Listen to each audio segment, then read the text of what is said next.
संगीता, संगीता बहुत जलन हो रही है संगीता। मेरे पास इतने पैसे भी नहीं है कि मैं आपके लिए दवाई लेकर आऊं। मुझसे आपका ऐसा दर्द देखा नहीं जा रहा है। मत रो संगीता, ऐसी हालत में मैं तुम्हें रोते हुए नहीं देख सकता। हाँ बहू, ऐसी हालत में तेरा रोना तेरे और तेरे बच्चे की सेहत के लिए बिल्कुल अच्छा नहीं है। संभाल अपने आप को। मेरे पास 10 रुपए रखे हुए हैं, मैं उससे बर्फ खरीद के ले आती हूँ। तू मंजीत के शरीर पर उसे रगड़ दियो, कम से कम उसे थोड़ी बहुत तो ठंडक मिलेगी इससे। इतना कहकर सरला चलचलाती कड़कड़ाती धूप में 10 रुपए की बर्फ नंगे पैर लेने चली जाती है। अरे ऐसे रोज रोज दर्द देकर जिंदा रखने से अच्छा है भगवान मुझे अपने पास बुला ले। अब मैं इस दर्द में और नहीं जी सकता। ये आप क्या कह रहे हैं? ऐसा मत बोलिए। आप देखना, एक दिन आप जरूर ठीक हो जाओगे। संगीता का पति मंजीत एक केमिकल फैक्ट्री में काम करता था, लेकिन एक दिन फैक्ट्री में आग लगने के चलते केमिकल फैक्ट्री में काम कर रहे हर मजदूर का शरीर झुलस जाता है। जब से मंजीत की ऐसी हालत हुई थी तब से उसके परिवार में कहर टूट पड़ा था। अरे घर पर कोई है क्या? अरे शीला तुम? वो मेरे पति आज ही नया एसी लेकर आए हैं ना, उसी की मिठाई खिलाने के लिए आई थी। क्या नया एसी? अब क्या है ना, मेरा परिवार तो तुम्हारे परिवार की तरह गरीब नहीं है जो इतनी गर्मी में भी एक पंखा ना खरीद सके। ये लो, मेरे घर नए एसी आने की खुशी में मिठाई खाओ। शीला अपने घर नए एसी आने का घमंड दिखाकर वहाँ से चली जाती है। माँ, हम लोग एसी कब लाएंगे? देखो ना कितनी ज्यादा गर्मी हो गई है। पता है दादी के हाथों पैरों में भी गर्मी से दाने और छाले हो गए हैं। अब इस गर्मी में बिना एसी कूलर पंखे के और नहीं रहा जाता। माँ, हमारे बाबू को भी तो गर्मी लगती होगी ना? नहीं बेटा, अभी उसे गर्मी नहीं लगती। ये कहते हुए गर्भवती संगीता अपने दोनों बेटियों को गले से लगा लेती है। लाइए माँ जी, मैं खाना बना देती हूँ। भला इतनी गर्मी में आप कब तक खाना बनाएंगी? नहीं बहू, मैं बना लूंगी। जिस हालत में तू है उस हालत में तेरा इतनी भयंकर गर्मी में चूल्हे के पास आकर खाना बनाना ठीक नहीं है, तो वहीं बैठी रहे। सरला चूल्हे पर खांसते हुए गर्मी में पसीना बहाकर खाना बनाने लगती है। तभी अचानक सरला को चक्कर आने लगते हैं और वो बेहोश हो जाती है। अपनी सास को ऐसा बेहोश होता देख संगीता बहुत डर जाती है। वहीं प्रीति महक ये सब देखकर जल्दी से डॉक्टर को बुलाने चले जाते हैं। डॉक्टर साहब, क्या हो गया है माँ जी को? लगता है गर्मी की वजह से इन्हें हीट स्ट्रोक हुआ है, इसलिए इनकी हालत इतनी खराब है। देखिए, बाहर इतनी गर्मी है और आपके घर में एक पंखा भी नहीं है। अगर आप जल्द से जल्द एसी का इंतजाम नहीं कर पाए तो इनकी हीट स्ट्रोक की वजह से तबीयत और ज्यादा खराब हो सकती है।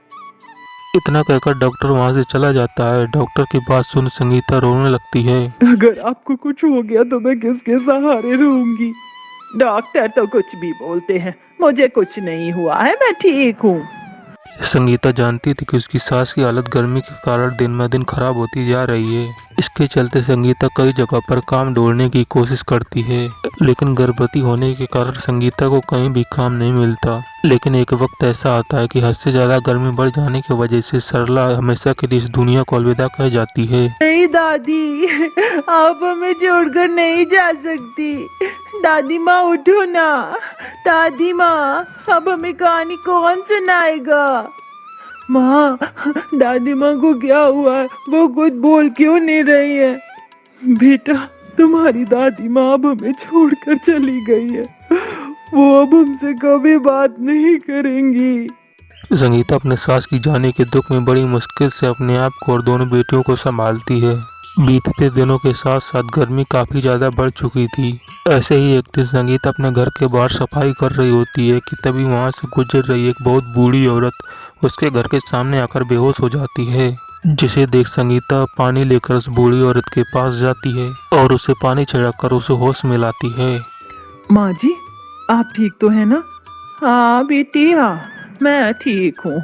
वो बस थोड़ी धूप तेज है ना, इसीलिए चक्कर आ गए। आप एक काम करिए, मेरे साथ मेरे घर चलिए। आप थोड़ी देर मेरे घर पर ही आराम कर लीजिएगा। नहीं बेटिया, मेरी कुटिया यहीं पास में है, तू मुझे वहाँ ले जा, मैं वहीं पर आराम कर लूंगी। उस बूढ़ी औरत की बात सुन संगीता उसे सहायता करती है और उसे उसकी कुटिया तक ले जाती है। माँ जी, आप यहाँ अकेली रहती हैं? हाँ बिटिया, इस दुनिया में मेरा कोई नहीं है। उस बूढ़ी औरत की हालत देखकर उसकी बात सुन संगीता को अपनी सास की याद आ जाती है, जिसके बाद रोज संगीता अब उस औरत से मिलने जाया करती है और साथ ही साथ उसकी कुटिया की सफाई भी करती है और खाना भी बनाती है और एक बेटी की तरह ही उसका ध्यान रखती है। तेरी वजह से अब मुझे ऐसा लगता है कि मेरा भी इस दुनिया में कोई है। तू तो एक बेटी की तरह ही मेरा ख्याल रखती है। आपको देखकर मुझे मेरी सास की याद आती है, वो भी बिल्कुल आपकी तरह ही थी। आज तो बाहर बहुत ज्यादा गर्मी है, चलो मेरे घर पर चलकर खेलते हैं। मेरे घर पर एसी लगा हुआ है, उसकी ठंडी ठंडी हवा में खेलने में बहुत मजा आएगा। ठीक है, हम चलते हैं। तुम दोनों हमारे साथ नहीं चल सकती? लेकिन क्यों? हम भी तो तुम्हारे दोस्त हैं ना। हमारी मम्मी कहती है कि गरीब के बच्चों को घर में लाने की कोई जरूरत नहीं है, और वैसे भी हमारा एसी हमारे लिए है, ना कि तुम जैसे गरीबों के लिए, समझे? उन दोनों बच्चों की बात सुन प्रीति महक रोते हुए अपनी माँ के पास आती हैं और उन्हें सारी बात बताती हैं। बेटा, ऐसे नहीं रोते। एक दिन देखना हमारे घर में भी एसी होगा, फिर तुम दोनों बहनें आराम से एसी की हवा में खेलना। जैसे तैसे करके संगीता अपने दोनों बच्चों को शांत करा देती है, लेकिन बढ़ती गर्मी और अपने परिवार की हालत देख संगीता काफी परेशान रहने लगती है। क्या हुआ बिटिया? कुछ दिनों से देख रही हूँ तू काफी परेशान लग रही है। ऐसी हालत में इतना परेशान होना ठीक नहीं है। बता, क्या बात है? बढ़ती गर्मी की वजह से मेरे पति और मेरी दोनों बच्चों की हालत खराब है। आसपास जिनके घर में एसी भी है, सभी के बच्चे मेरे दोनों बच्चों को बहुत परेशान करते हैं। उनकी ऐसी हालत मुझसे देखी नहीं जाती। काश हमारे घर में भी एक एसी होता। बस इतनी सी बात। देख, अब तेरे घर में जल्द ही एसी आएगा।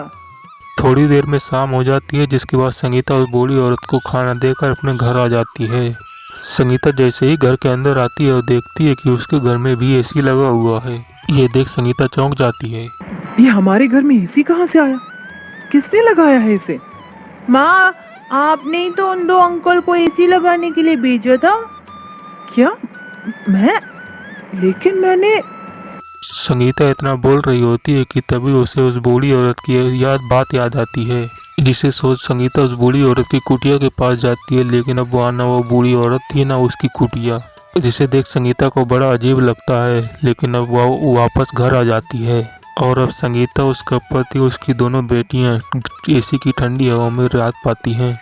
माँ, इस एसी में ऐसे कितनी ठंडी हवा आ रही है ना, मेरा तो सारा पसीना ही सूख गया। जिसने भी ये एसी हम गरीबों के घर भिजवाया है, भगवान उसका भला करे। जब से ये घर में आया है, तब से मेरे शरीर में इसकी हवा की वजह से बिल्कुल भी जलन नहीं हो रही है। जहाँ एक तरफ एसी की ठंडी हवा पाकर पूरा परिवार खुश था, तो वहीं संगीता उस बूढ़ी औरत के बारे में उसकी कही हुई बातों को याद करके सोच रही थी। और ऐसे ही कुछ दिन गुजर जाते हैं। यार, आइसक्रीम वाला आया, मैं आइसक्रीम खानी है, पैसे दो ना। ठीक है बेटा, लेकिन मेरे पास सिर्फ 10 रुपए ही हैं। मैं कुछ 10 रुपए के नोट को ले जाने लगती है कि तभी उसके घर में एक हवा का झोंका आता है, जिससे वो नोट उड़कर सीधे एसी के अंदर चला जाता है। ये नोट तो एसी में चला गया, कहीं एसी खराब तो नहीं हो जाएगा? संगीता इतना बोलती है कि तभी एसी के अंदर से ढेर सारे 10-10 के नोट आने लगते हैं, जिसे देख संगीता हैरान रह जाती है। इस एसी के अंदर एक 10 रुपए का नोट गया और बदले में इतने सारे 10 रुपए के नोट आ रहे हैं। संगीता उन 10 रुपए के नोट को इकट्ठा करती है और दुकान में जाकर 10 रुपए के नोट देकर 100 का नोट ले आती है और वापस उसे एसी के अंदर डाल देती है। अब एसी के अंदर से ढेर सारे 100 को नोट निकलने लगते हैं, जिसे देख संगीता बहुत खुश होती है। इसका मतलब ये कोई मामूली नहीं, एक जादुई एसी है।